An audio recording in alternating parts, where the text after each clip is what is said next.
want to emphasize that I think the most important thing you can do with your children is start talking to them as soon as possible. Share with them what you know about their strengths and their challenges. And this way they can start to develop a healthier self-concept and make sense of why you're talking about self-advocacy a little bit more than maybe they're hearing with their siblings or with people around them.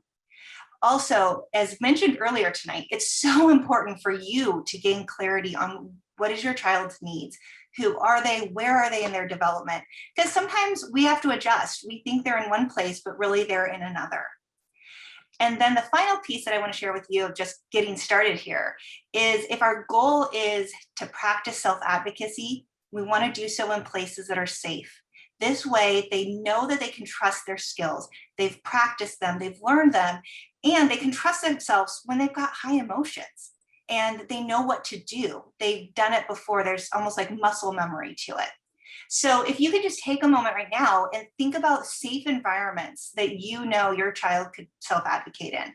Is it at home, in therapy, at school, or maybe it's a group they participate in, whether that's online or in person.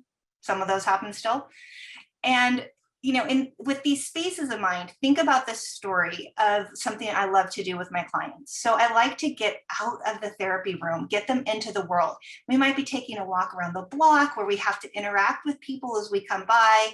We have to pay attention to what's happening with us. But most often we land at Starbucks or Tutti Frutti. That's our favorite places to go. And while we're walking there, we start talking about, okay, what are we going to do for ordering? Are you up for it? Are you not? And usually it starts out with them wanting me to order for them. So we do that a couple times. They've got to advocate to me, tell me what they want. And that's step one. Then after a few times, we plan for them to interrupt me. So an example of that would be, I'd say, we'd like a grande hot cocoa with whip and drizzle. And I'd ask them proactively so they know to plan this. They're going to look at the barista and they're going to say, no drizzle. And so now they've started to take that on a little bit on their own. From here, we've progressed to them ordering on themselves. And I love to get them to where they will order with a purposeful mistake, because this not only helps with self-advocacy, it helps with perfectionism too.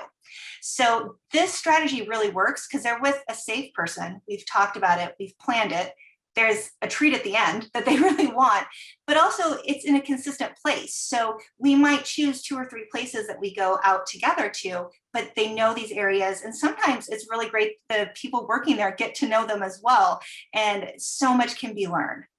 So real quick, to just remember the whole point of that story is the more success your child finds in a safe place, the more willing they're going to be to take risks in other situations.